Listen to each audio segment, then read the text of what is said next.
이제 다 같이 자리에서 일어나셔서 36장 찬송 부르시면서 성령 강림일 후 11째 주일 날 예배 시작하겠습니다.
우리의 마음과 욕망과 은밀한 것까지도 아시는 전능의 하나님, 성령의 감동으로 우리의 마음을 깨끗하게 하옵소서. 하나님을 온전히 사랑하고 그 거룩하신 이름을 진심으로 찬양하게 하옵소서. 주 예수 그리스도의 이름으로 기도하옵나이다. 우리가 죄 없다고 하면 자신을 속이는 것이요 진리가 우리 안에 있지 않기 때문입니다. 그러나 우리가 죄를 고백하면 신실하시고 의로우신 하나님은 우리의 죄를 용서하시고 모든 불의에서 깨끗하게 해 주십니다. 이제 우리의 지난 한 주간을 돌아보면서 조용히 죄를 고백하는 시간을 갖겠습니다.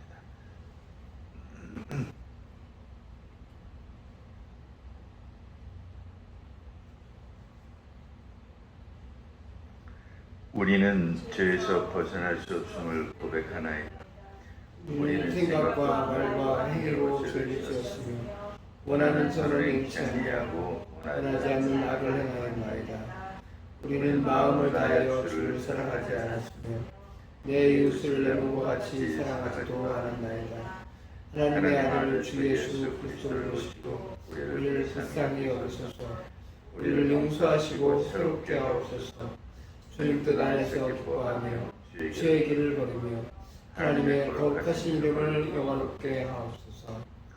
전능하신 하나님 아버지께서 우리를 불쌍히 여기시고 그의 외아들 보내시사 우리의 죄를 대신하여 죽게 하셨으며 그의 공로로 우리의 죄를 사하여 주셨습니다. 그러므로 소명을 받고 안수받은 하나님의 말씀에 정인나는 주 예수 그리스도의 명하심에 따라 여러분의 죄가 사하였음을 성부와 성자와 성령의 이름으로 선포합니다. 아멘. 이제 자리에 앉으셔서 찬송가 뒤에 교독문 27번 같이 교독하겠습니다.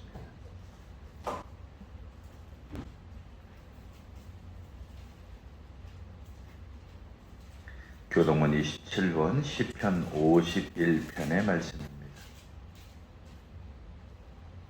하나님이여 주의 인자를 따라 내게 은혜를 베푸시며 주의 많은 긍휼을 따라 내 죄악을 지워주소서. 나의 죄악을 말갛게 씻으시며 나의 죄를 깨끗이 제하소서. 물은 나는 죄가를 나오니 내 죄가 항상 내 앞에 있나이다. 내가 주께만 범죄하여 주의 목전에 악을 행하여 싸우니 주께서 말씀하실 때에 의로우시다 하고 주께서 심판하실 때에 순전하시다 하리이다. 내가 죄악 중에서 출생하였으며 죄 중에서 나를 잉태하셨나이다. 우슬초로 나를 정결하게 하소서. 내가 정하리이다. 나의 죄를 씻어주소서. 내가 눈보다 희리이다.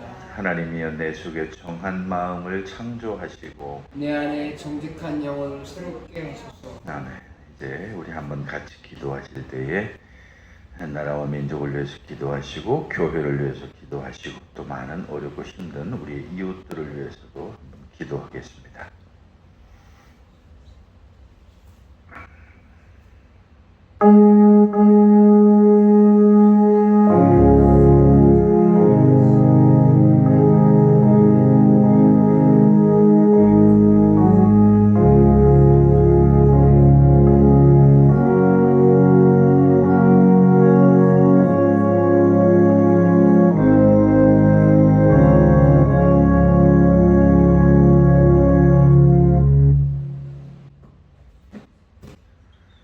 오늘의 구약성서 봉독문은 욥기서 38장에 있는 말씀 같이 보겠습니다. 구약성경 799쪽에 있는 욥기서 38장 4절로 18절까지 말씀입니다. 오늘의 구약성경 말씀인 욥기서 38장 4절로 18절의 말씀을 같이 읽겠습니다. 내가 땅에 기초를 놓을 때에 내가 어디 있었느냐? 내가 깨달아 알았거든 말할지니라. 누가 그것의 도량법을 정하였는지 누가 그 줄을 그것 위에 띄웠는지 내가 아느냐? 그것의 주추는 무엇 위에 세웠으며 그 모퉁이 돌을 누가 놓았느냐? 그때 새벽별들이 기뻐 노래하며 하나님의 아들들이 다 기뻐 소리를 질렀느냐? 바다가 그 모태에 터져 나올 때에 문으로 그것을 가둔 자가 누구냐? 그때에 내가 구름으로 그 옷을 만들고 흑암으로 그 강보를 만들고 한계를 정하여 문빗장을 지르고 이르기를 내가 여기까지 오고 더 넘어가지 못하리니 내 높은 파도가 여기서 그칠지니라 하였노라. 내가 너의 날에 아침에게 명령하였느냐? 새벽에 그 자리를 일러주었느냐? 그것으로 땅끝을 붙잡고 악한 자들을 그 땅으로 떨쳐버린 일이 있었느냐? 땅이 변하여 진흙에 인친 것 같이 되었고 그들은 옷같이 나타나되 악인에게는 그 빛이 차단되고 그들의 높이 든 팔이 꺾이느니라. 네가 바다의 샘에 들어갔었느냐? 깊은 물 밑으로 걸어다녀 보았느냐? 사망의 문이 내게 나타났느냐? 사망의 그늘진 문을 내가 보았느냐? 땅의 너비를 내가 측량할 수 있느냐? 내가 그 모든 것들을 다 알거든 말할지니라. 아멘. 오늘의 서간문은 로마서 10장의 말씀입니다.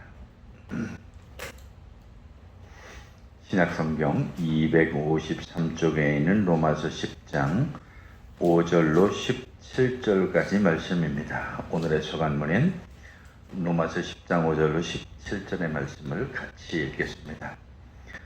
모세가 기록하되 율법으로 말미암는 의는 행하는 사람은 그 의로 살리라 하였거니와 믿음으로 말미암는 의는 이같이 말하되 내 마음에 누가 하늘에 올라가겠느냐 하지 말라 하니 올라가겠느냐 하면 그리스도를 모셔 내리려는 것이요 혹은 누가 무저갱에 내려가겠느냐 하지 말라 하니 내려가겠느냐 하면 그리스도를 죽은 자 가운데서 모셔 올리려는 것이라.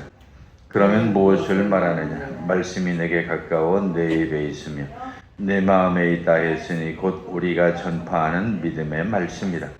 내가 만일 내 입으로 예수를 주로 시인하며 또 하나님께서 그를 죽은 자 가운데서 살리신 것을 내 마음에 믿으면 구원을 받으리라. 사람이 마음으로 믿어 의에 이르고 입으로 시인하여 구원에 이르느니라. 성경에 이르되 누구든지 그를 믿는 자는 부끄러움을 당하지 아니하리라 하니 유대인이나 헬라인이나 차별이 없습니다. 한 분이신 주께서 모든 사람의 주가 되사 그를 부르는 모든 사람에게 부요하시도다. 누구든지 주의 이름을 부르는 자는 구원을 받으리라. 그런데 그들이 믿지 아니하는 이를 어찌 부르리요? 듣지도 못한 이를 어찌 믿으리요? 전파하는 자가 없이 어찌 들으리요? 보내심을 받지 아니하였으면 어찌 전파하리요? 기록된 바 아름답도다.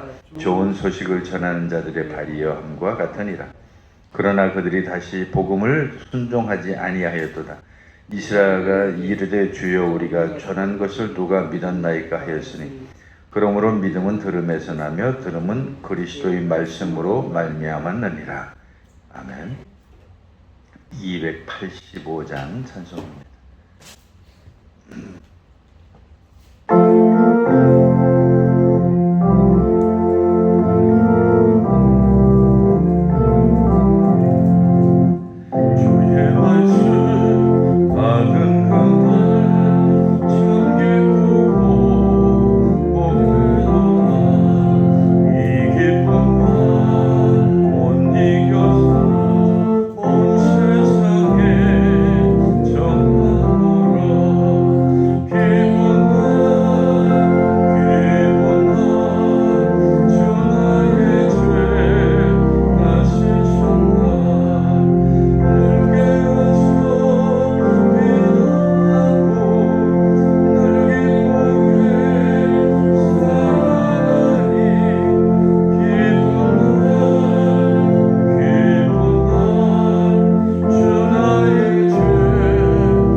말씀인 복음서는 마태복음 14장에 있는 말씀입니다.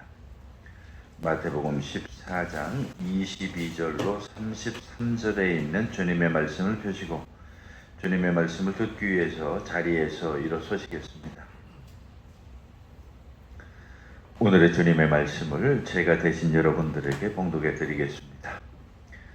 예수께서 즉시 제자들을 재촉하사 자기가 무리를 보내는 동안에 배를 타고 앞서 건너편으로 가게 하시고 무리를 보내신 후에 기도하러 따로 산에 올라가시니라. 저물매 저기 혼자 계시더니 배가 이미 육지에서 술이나 떠나서 바람이 거스름으로 물결로 말미암아 고난을 당하더라.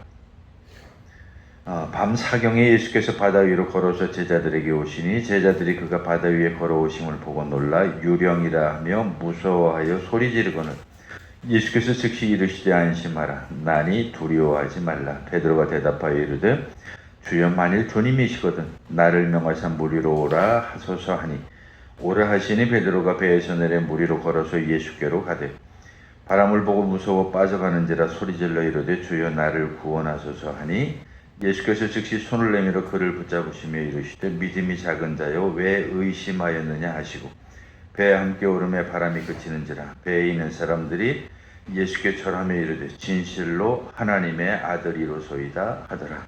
아멘. 사도신조로 우리 신앙 고백 드리겠습니다. 전능하사 천지를 만드신 하나님 아버지를 내가 믿사오며 그의 아들 우리 주 예수 그리스도를 믿사오니 이는 성령으로 잉태하사 동정녀 마리에게 본디오 빌라도에게 고난을 받으사 십자가에 못 박혀 죽으시고 장사한 지 사흘 만에 죽은 자 가운데서 다시 살아나시며 하늘에 오르사 전능하신 하나님 우편에 앉아 계시다가 저리로서 선자와 죽은 자를 심판하러 오시리라. 성령을 믿사오며 거룩한 공예와 성도가 서로 교통하는 것과 죄를 사해 주시는 것과 몸이 다시 사는 것과 영원히 사는 것을 믿사옵나이다. 아멘.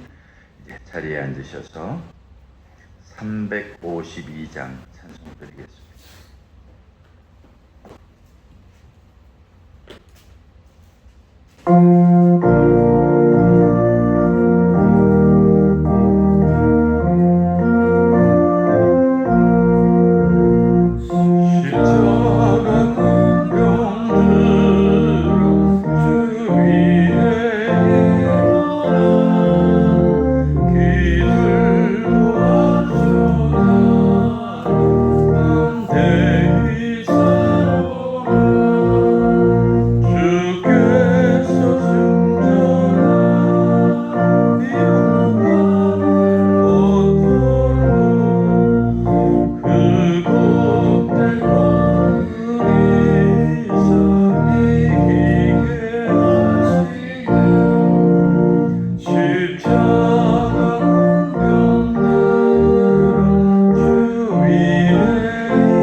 하나님 아버지와 우리 주 예수 그리스도로부터 오는 은혜와 평강이 오늘도 여러분과 함께 하시기를 간절히 축원합니다. 우리가 그 교수법이라고 하는 게 있습니다. 즉 누군가를 가르치거나 하는 이런 방법이죠. 그리고 이제 우리 목회자들도 신학을 공부할 때 설교학이라고 하는 이런 또 별도의 과목이 있어서 어떻게 설교를 좀 더 효율적으로 효과적으로 할 수 있는지 하는 그런 여러 가지 이론들을 배우게 되죠. 그런데 그 교수법 가운데도 아주 좋은 방법이 하나가 있는데요. 내가 많은 지식을 갖고 그 많은 지식을 잘 전달하는 거, 이거 참 좋은 것이고 기본이 되는 것이긴 하지만 내가 혼자 떠들면 재미가 없어요. 즉 누군가를 가르치거나 누군가를 대화해서 누군가에게 뭔가를 전달하고자 할 때는 질문하는 방법이 참 좋은 방법입니다. 즉 어린 아이들과 더불어서 우리가 어떤 이야기를 나눈다고 이렇게 가정을 할 때에 아이들에게 그냥 잠깐 얘기하면 금방 지루해하고 재미없어서 나 싫다고 얘기하지만 물어보고 대답하게 하고 또 그렇게 질문을 하고 또 이 오가는 그런 대화가 있으면 아이들이 괜히 신이 나고 또 그 교육 효과도 높아지게 되는 것이죠. 즉 이 교수법에 관련된 바로 이러한 방식을 이 바울이 참 많이 씁니다. 그래서 바울이 쓴 그 편지들에 보면 상당히 특히 이 로마서가 되게 그 대표적인데 그런 질문들을 참 많이 해요. 즉 내가 몰라서 질문하는 게 아니라 내가 질문함으로 인해서 그 독자들이나 그 대상들이 좀 더 효율적으로 내가 전하고자 하는 그 이야기나 그 메시지를 잘 이해하도록 알아듣도록 질문하는 내용들이 상당히 많이 있다라고 하는 것이죠. 그래서 오늘 우리가 같이 읽은 로마서에 있는 말씀 10장 5절로 17절에 있는 말씀에도 보면 질문들이 아주 많이 나오는데요. 그 많은 질문들 가운데에서도 거기 14절 이하에 보면 아주 그 여러 개 질문을 거기 하고 있는 것을 보게 됩니다. 그런즉 제가 14절 15절을 한번 읽어 드려 볼게요. 그런즉 그들이 믿지 아니하는 이를 어찌 부르리요? 이것도 질문이죠. 듣지 못한 이를 어찌 믿으리요? 이것도 마찬가지 질문이죠. 전파하는 자가 없이 어찌 들으리요? 우리말이 이게 여기 개역 성경에 번역이 되다 보니까 이런 식의 언어로 써졌지만 즉 이 말은 의문문이죠. 15절에도 하나가 더 있죠. 보내심을 받지 아니하였으면 어찌 전파하리요라고는 네 가지 질문을 지금 이 로마에 있는 교회에 하고 있는 것을 보게 됩니다. 다시 말하면 좀 의문문으로 바꿔서 얘기하면 이런 것이죠. 믿지 아니하는데 어찌 부르겠습니까? 듣지도 못한 이를 어떻게 믿겠습니까? 전파하는 자가 없는데 어떻게 듣겠습니까? 보내심을 받지 아니하였는데 어떻게 전파하겠습니까? 라고 하는 그 어떻게라고 하는 how에 대한 질문 네 가지를 오늘 본문에서 하고 있는 것을 보게 됩니다. 그 중에 14절 보면 첫 번째 질문이 그거죠. 그들이 믿지 아니하는 이를 어찌 부르리요? 그들이 믿지 아니하는 사람을 어떻게 부르겠습니까? 라고 하는 이런 질문이죠. 이 말은 다른 말로 하면 이런 말이에요. 누가 하나님을 믿지도 않으면서 어떻게 하나님을 부를 수가 있겠습니까? 라고 하는 이 질문이죠. 당연하고 지극히 상식적인 그런 질문이죠. 우리가 하나님을 믿는데 하나님을 믿지도 않는 사람이 어떻게 하나님을 부를 수가 있겠습니까? 말이 안 되는 얘기죠.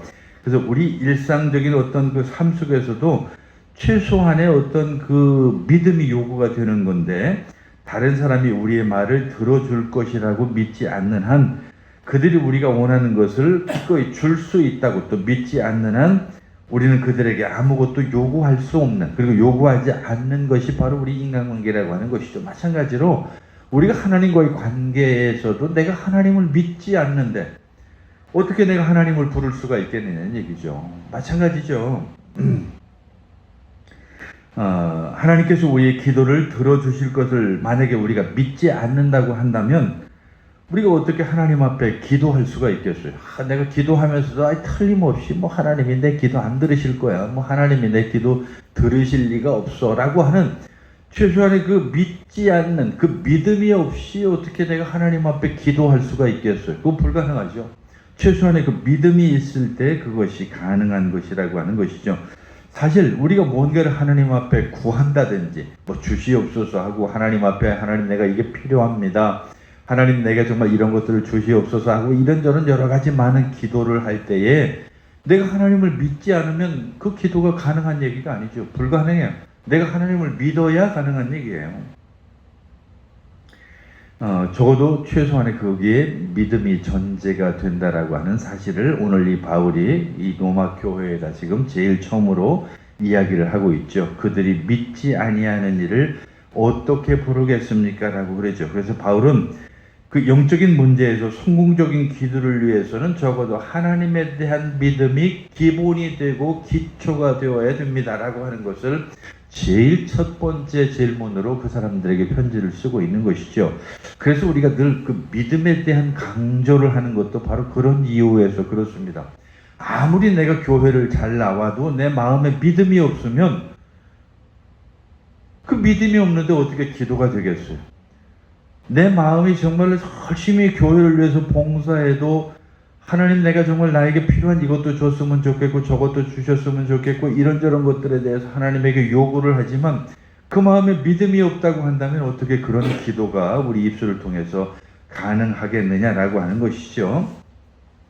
다시 말하면 적어도 하나님이 존재하시고 우리의 기도를 들으실 것이라고 하는 것에 대한 최소한의 믿음이 우리에게 있을 때 가능한 것이죠. 그리고 마찬가지로 하나님께서 기꺼이 나를 도우실 수 있다라고 하는 그 믿음이 우리에게 있어야 그 관계가 성립이 된다라고 하는 거예요. 그래서 오늘 우리가 교회에 나오면 믿음이 필요합니다. 믿음이 있어야 됩니다.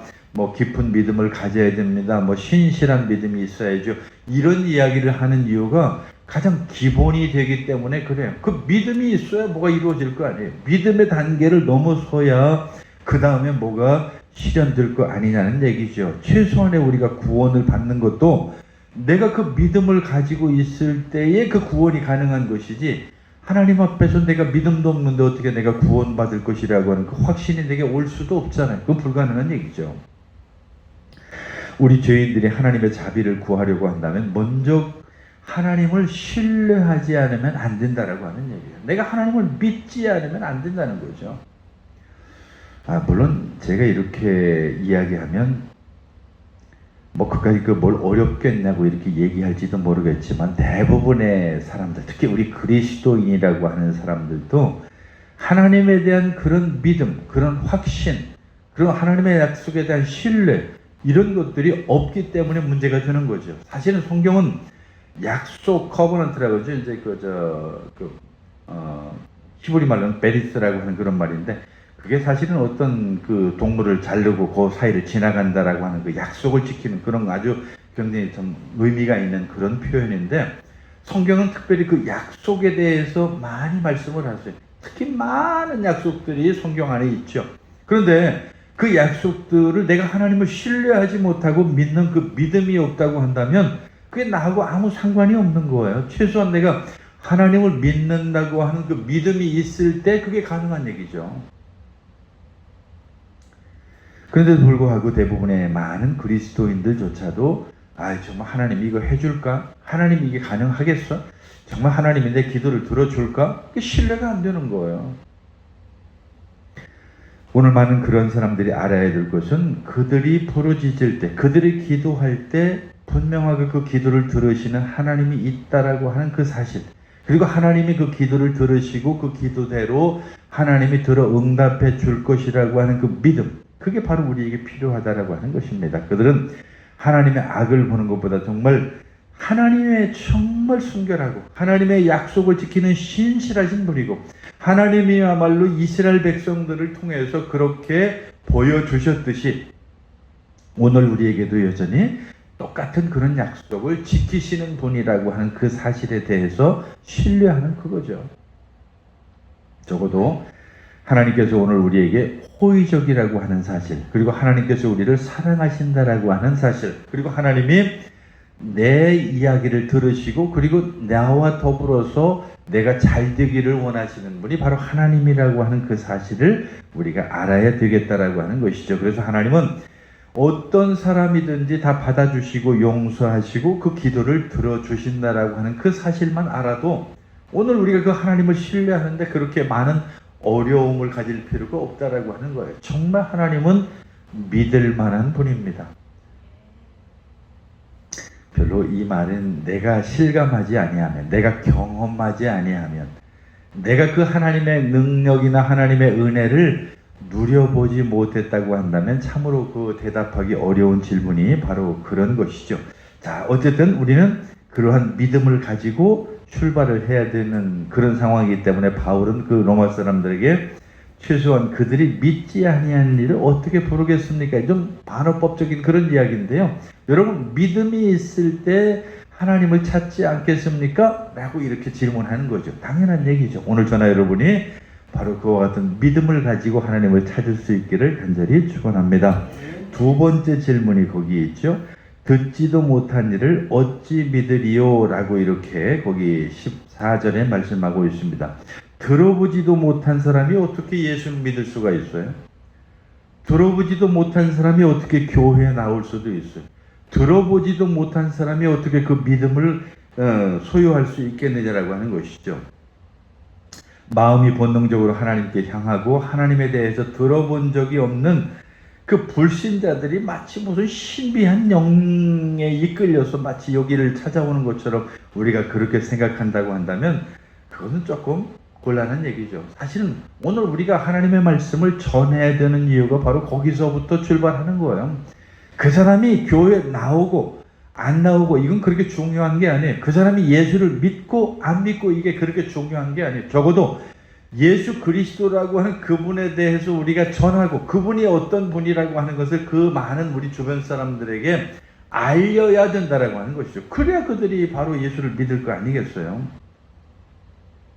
우리 중에 많은 사람들이 어린 시절부터 예수님에 대해서 듣는데 너무 익숙해져 있기 때문에 사실은 그분에 대해서 모른다고 이야기하는 것이 좀 어불성설일지도 몰라요. 사실은 많은 사람들이 예수님에 대해서 알고 있죠. 물론 기독교 국가는 더하죠. 그런데 우리는 그래도 어떤 의미에서 보면 아직도 이 복음을 우리가 열심히 전하고 교회가 수도 없이 많고 동네마다 다 교회가 있다고 해도 예수님에 대해서 모르는 사람들이 사실은 의외로 많아요. 왜냐하면 아직도 우리나라의 어떤 기독교인이라고 하는 게 1000만 명에 불과하고 그리고 전체 인구에 비해서 그 사람들이 전부 다 또 예수 그리스도를 신실하게 믿으면서 복음을 전하는 사람이냐? 아니죠. 그러니까 사실은 여러 가지 상황을 볼 때에 예수를 믿고 알아야 전해야 되는데 그 들어보지 못한 사람들이 우리 주변에 많이 있다라고 하는 것이죠. 그래서 기독교인들이 압도적으로 많았던 그런 국가에도 사실은 예수 그리스도에 대해서 들어본 적이 없는 그런 사람들이 의외로 많았고 그리고 많아지고 있다라고 하는 것은 슬픈 얘기예요. 사실 여러분들이 우리가 흔히 이야기하는 유럽의 많은 국가라든지 그리고 뭐 미국이라든지 하는 여러 그 기독교 관련한 그런 국가들을 가만히 살펴보면 요즘 아이들에게 그 하나님의 말씀을 증거하고 하나님의 말씀에도 하나님의 말씀으로 양육을 하고 하는 이런 것들이 자꾸 소홀해져요. 왜냐하면 여러분도 요즘 가끔 보셨겠지만 정말 요즘 AI라고 하는 그런 아주 엄청난 기술이 우리에게 다원 인공지능 그런 기술이 있다 보니까 그런 것을 통해서 무슨 교육을 하고 거기서 지식을 얻고 뭐 거기서 어떤 교훈을 받고 이런 것들에 대해서는 또 호기심을 갖고 좋아하는데 성경을 통해서 무엇을 배우고 성경을 통해서 교훈을 얻고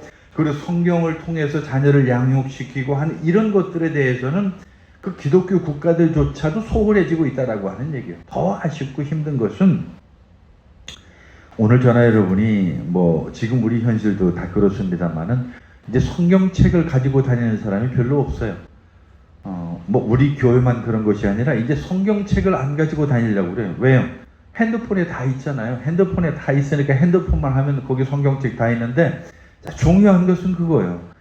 과거에 우리가 성경책을 가지고 열심히 신앙생활 할 때에 저 청년 때만 해도 그랬어요. 뭐 무슨 성경 통독 대회다, 뭐 성경 통독 행사다 해가지고 뭐 적어도 1년에 몇 번씩은 성경 한 번씩 다 읽을 수 있는 이런 그 모임이나 기회를 갖고 그리고 성경 필사라고 그래서 직접 손으로 성경 한 권을 다 쓰는 게 굉장히 자랑스러웠어요. 그래서 필사라고 그래서 그 성경 한 권을 써가지고 자녀들에게 후손에게 물려주는 것이 큰 유업이라고 생각해서 그것을 자랑스러워 여겼던 그런 때가 있다는 거예요. 그러니까 지금도 의외로 그런 것을 버리지 않고 그것을 물려주고 싶어 하는데 요즘 시대가 달라졌어요. 이제 이 핸드폰에 다 들어가 있어요. 핸드폰에 다 들어가 있으니까 쓸 일도 없고 볼 일도 없어요. 그래서 더 아쉬운 것은 과거의 성경을 10번을 봤다고 한다면 이제 한 번도 안 봐요.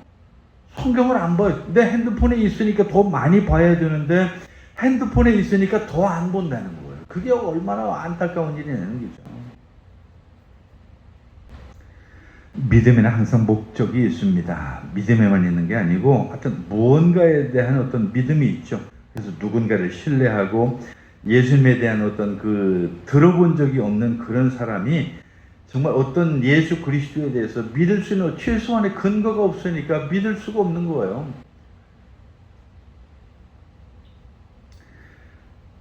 어쨌든 불신자들이 하나님을 신뢰할 수 있는 이유에 대해서도 우리가 최소한 알고 있을 필요가 있죠. 그들이 듣지 못하니까, 예수님에 대해서 알지 못하니까 믿지를 못한다는 거예요. 즉 그런 거죠.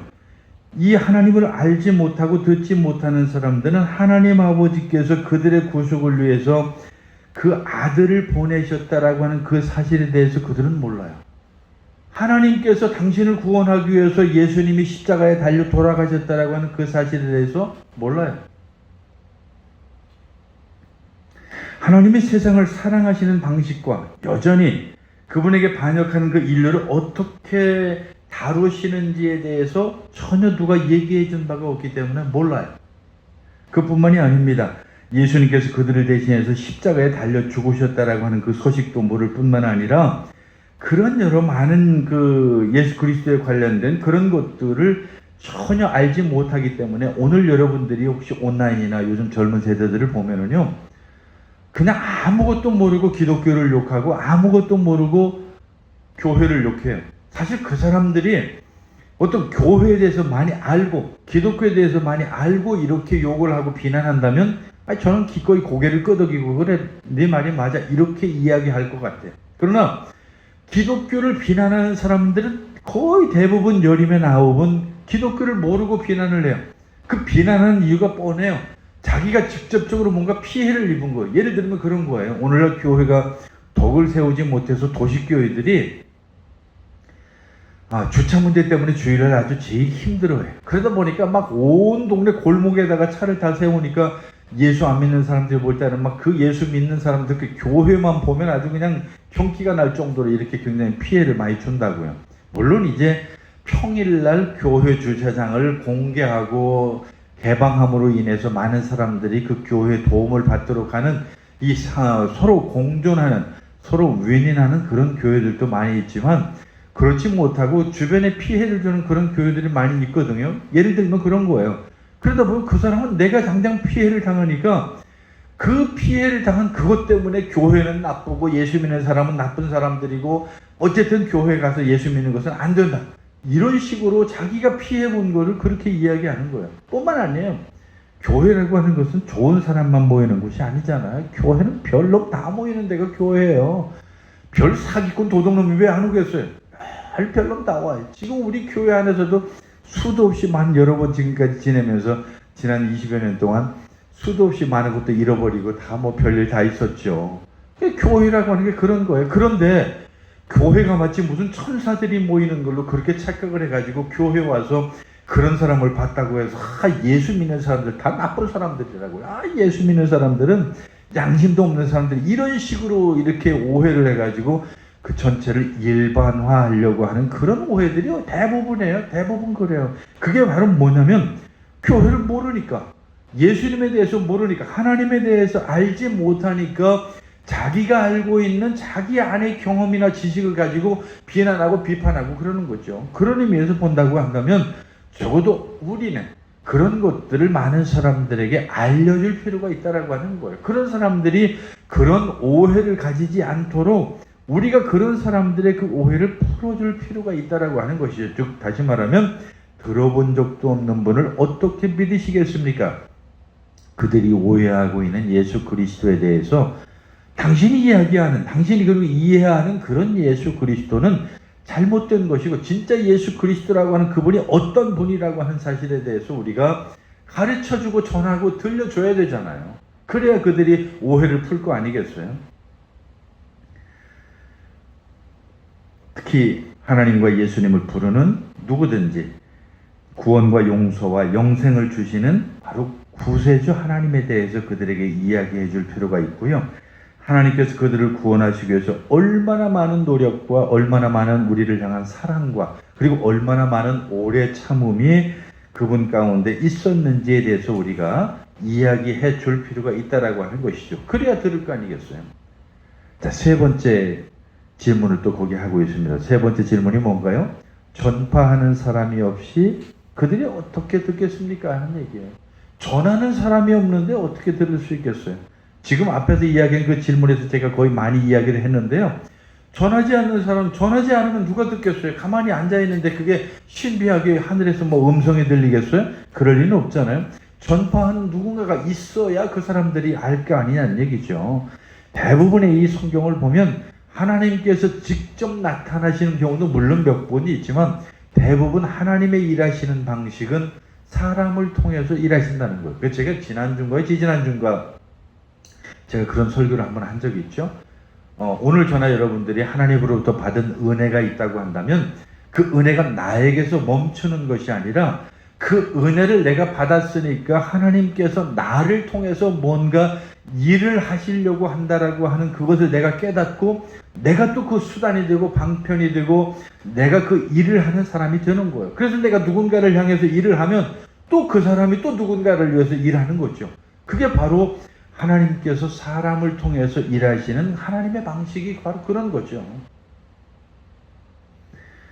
우리 모두는 특별한 경우가 되기를 원하지만 그 특별한 어떤 하나님이 직접 우리에게 어떤 음성을 들려주고 하는 어떤 이런 것들에 대해서는 사실은 기대하기 쉽지 않은 것들이죠. 그런데도 불구하고 이제 우리 한국 교회의 문제 중에 하나가 바로 그런 거예요. 이 가끔씩 요즘엔 그런 얘기를 제가 좀 덜 들었어요. 옛날에는 그런 얘기 너무 많이 듣는 이야기 중에 그런 거예요. 이 강사, 부흥사 이런 분들이 이제 가끔 말씀을 전하다 보면 지난밤에 내가 아직 기도하다 보니까 하나님이 내 앞에 나타나가지고 생생한 음성으로 나한테 말씀하시는데 아무개야 하면서 이렇게 했다고.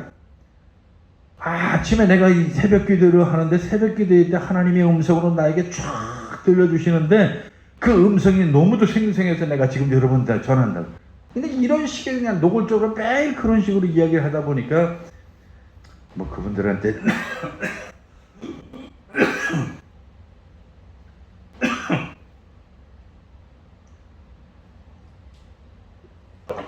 그분들한테 좀 누가 들렸는지 모르겠지만 대부분 다 뻥이죠.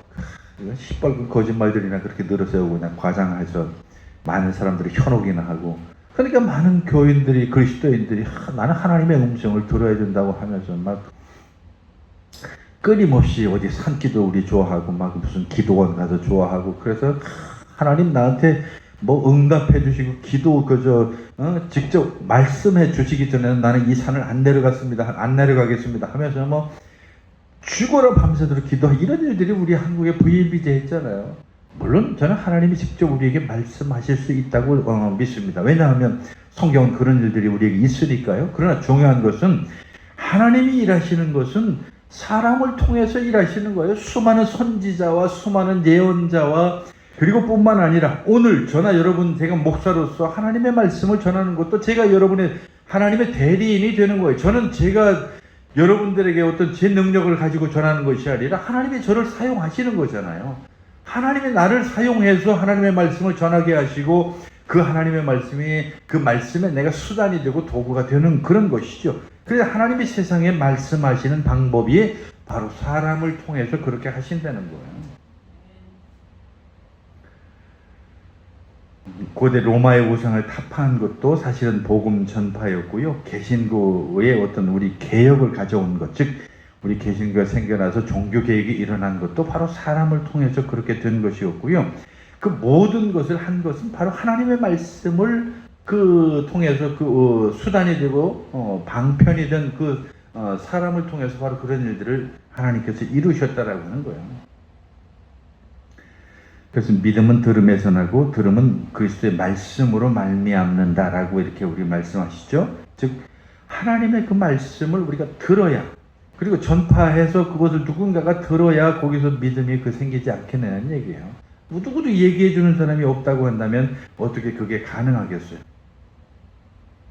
어쨌든 믿음은 들음에서 난다라고 하는 그런 사실을 우리가 기억할 필요가 있겠죠. 그리고 하나님이 여러분을 구원하시고 용서하지 않으실 것이라고 단 한순간도 우리는 상상할 필요가 없어요. 정말 그 하나님이 나를 사랑하시고 그 하나님이 정말로 나를 위해서 큰 선물을 준비하고 계신다라고 하는 그 사실만 안다고 한다면 정말 그냥 우리가 얼마든지 하나님의 말씀을 전하는 그런 전파하는 사람이 되어질 수 있다라고 하는 것이죠. 그런데 이것조차도 사실은 좀 아쉬운 게 있어요. 오늘날 복음을 전하는 이런 문제들이 더 소극적이 돼요. 왜냐하면 교회를 요즘에 싫어하잖아요. 예수 믿는 사람들을 싫어하잖아요. 교회가 덕을 못 세워왔으니까 그동안에 많은 비난의 대상이 되다 보니까 과거에는 자연스럽게 그리고 자신 있게 전하던 그 복음조차도 이제는 눈치를 보게 되고 그냥 이 과거처럼 이렇게 잘 드러내놓고 얘기를 못해요. 그 대표적인 것 하나 중에 제가 언제 그런 예를 들었던 것 같아요. 옛날에는 밖에 나가면요 봉고차에 맨 교회 이름이었어요. 봉고차는 거의 다 교회 이름이었어요. 근데 지금은 교회 이름이 거의 없어요. 물론 거기에는 뭐 여러 가지 이유가 있었으리라고 생각이 듭니다만은 중요한 것은 우리가 전하지 않으면 전파하지 않으면 어떻게 그 사람들이 들을 수가 있겠어요. 여러분이 있는 그곳 직장이든 가정이든 아니면 여러분이 만나는 많은 사람들에게 그 복음이 전파되어서 그 복음이 전달되어질 수 있기를 바랍니다. 자, 마지막으로 하나 거기 네 번째 질문이 있죠. 15절에 그렇게 나와 있습니다. 보내심을 받지 아니하였으면 어찌 전파하리요 그랬습니다. 보냄을 받지 않고 어떻게 전파할 수 있느냐라고 이렇게 말씀하는 거죠. 즉 다시 말하면 하나님께서 예수님을 보내시지 않았으면 어떻게 우리가 그 복음을 들을 수 있었겠어요. 예수님께서 그 제자들을 보내지 않았으면 어떻게 그 복음이 전파되어질 수 있겠어요. 마찬가지로 오늘 저나 여러분이 이 복음의 말씀을 듣고 또 여러분이 또 많은 사람들에게 또 보냄을 받지 아니하면 어떻게 그 복음이 세상에 전해질 수 있겠느냐라고 하는 것이죠. 사실은 어떤 그 이스라엘이라고 하는 그 사실은 팔레스타인 지방에서 생겨난 그 기독교가 오늘 이 대한민국까지 오게 된 그 경위를 보면 바로 보냄을 받은 사람들이 있었기 때문에 그렇게 되어졌다라고 하는 그런 것이죠. 그런데 오늘 참 재미있는 표현이 거기 15절 뒷부분 그 질문 뒤에 나오는데 그 보내심을 받지 아니하였으면 어찌 전파하리요 기록된 바 아름답도다 좋은 소식을 전하는 자들의 발이요. 정말 이 구절은 굉장히 유명한 구절이죠.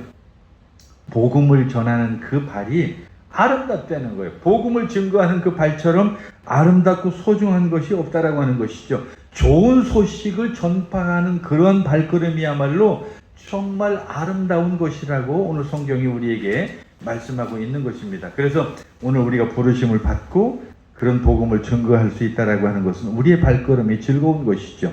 그래서 정말로 우리는 그 하나님의 귀한 복음을 전하는 전도자들이라고 하는 그런 긍지를 우리가 가질 필요가 있죠. 즉 다른 사람에게 좋은 소식을 전한다라고 하는 게 얼마나 좋은 일이에요. 근데 이게 참 우리 한국에서 애매하게 됐어요. 그 구원파들이 그 굿뉴스라고 하는 그 좋은 소식, 기쁜 소식이라고 하는 말을 자꾸 그쪽에서 사용을 하다 보니까 그 사람들의 어떤 그 타블로이드판 그 뭐 월간지인지 뭐 그건 모르겠는데 거기 보면 그 제목도 기쁜 소식 뭐 이런 식으로 돼 있어요. 그러다 보니까 굉장히 이단적인 어떤 그런 뉘앙스로 비춰지는 그런 아쉬움이나 좀 안타까움이 있는데 어쨌든 오늘 성경이 우리에게 말씀하고 있듯이 그 복음을 전하는 그런 발걸음처럼 우리에게 아름다운 게 어디 있냐는 거예요. 바로 여러분들이 복음을 전할 때 여러분들이 전하는 그 발걸음이야말로 가장 아름다운 발걸음이 되어질 수 있다라고 성경은 오늘 우리에게 그렇게 이야기하고 바울이 그렇게 로마에 지금 편지를 쓰고 있다라고 하는 것이죠. 오늘 저는 여러분들이 뭐 어떤 목회자로서 어떤 목사가 아니어도 상관없다고 생각을 해요. 그저 하나님의 말씀을 전하는 사람이라고 한다면 목사든 선교사든 평신도든 누구든지 그 복음을 전하는 그 발걸음은 하나님께서 복 주시고 그리고 그 삶을 하나님께서 책임져 주신다라고 하는 그 사실을 우리가 믿고 그리고 하나님의 귀한 전령이 되는 저 여러분 될 수 있기를 바랍니다.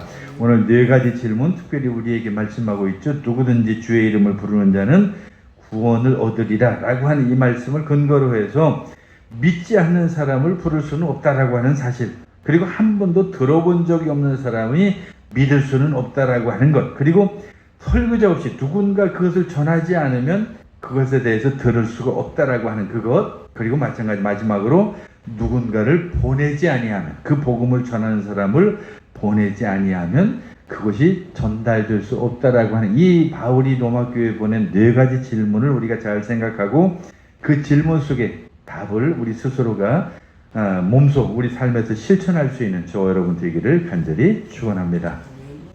기도하겠습니다.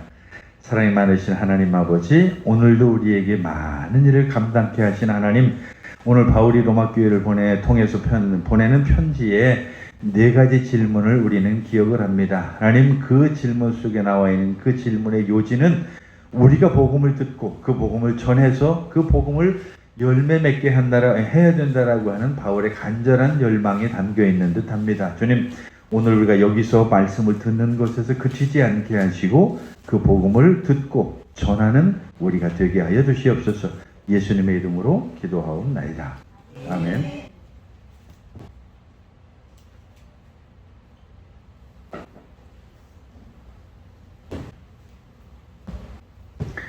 이제 우리 505장 부르시면서 봉헌 드리겠습니다.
많으신 하나님 아버지, 오늘 우리에게 바울이 로마 교회를 향해서 물었던 그 4가지 질문의 답처럼 우리가 하나님의 귀한 사도가 되고 전령이 되고 그리고 그 하나님의 대리자가 되어서 복음을 증거하게 하여 주시옵소서.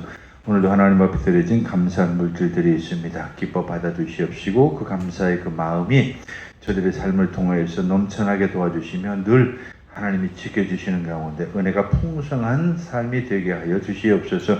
특별히 생일을 맞이해 드린 감사가 있사오니 하나님께서 그 인생을 지켜주시고 육체의 건강은 물론 정신적인 건강까지도 지켜주셔서 건강한 삶을 살아갈 수 있도록 인도하여 주시옵소서. 이 모양 저 모양 드린 손길마다 은혜를 더해 주시고 드리지 못한 손길 위에 믿음의 믿음을 더하시며 하나님께서 은혜를 풍성함으로 말미암아 주심으로 말미암아 더 많은 것을 하나님 앞에 일할 수 있는 기회를 주시옵소서. 예수님의 이름으로 기도하옵나이다. 아멘. 예, 주보 뒤에 있는 광고 내용 참고하시고요. 날씨가 그냥 갑자기 제 날짜를 찾아줘서 그나마 감사한 일이라 생각이 듭니다. 그냥 지난 처서 전까지만 해도 그렇게 덥더니 우리는 괜찮은데 우리는 딱 이게 좋은데 자네는 좀 더울지도 모르겠어요. 추울지도 모르겠어요. 이제 우리는 아주 딱 시원해져서 좋은데 아직은 곡식이 익어야 되고 이제 과일이 익어야 되니까 아마 9월, 10월까지는 그래도 제법 따갑지 않을까 이렇게 생각이 듭니다. 그래서 여름 갈 때까지도 건강 조심하시기를 바라겠습니다. 우리 다 같이 자리에서 일어나셔서 1장 찬송 부르시고 축도로 마치겠습니다.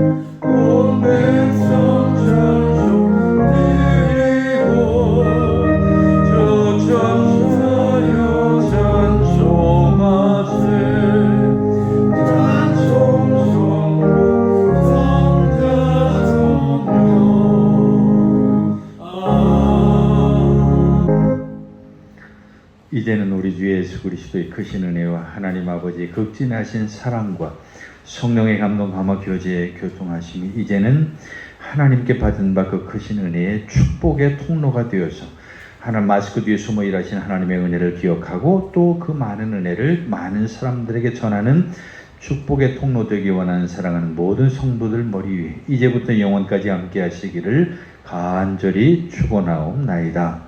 아멘.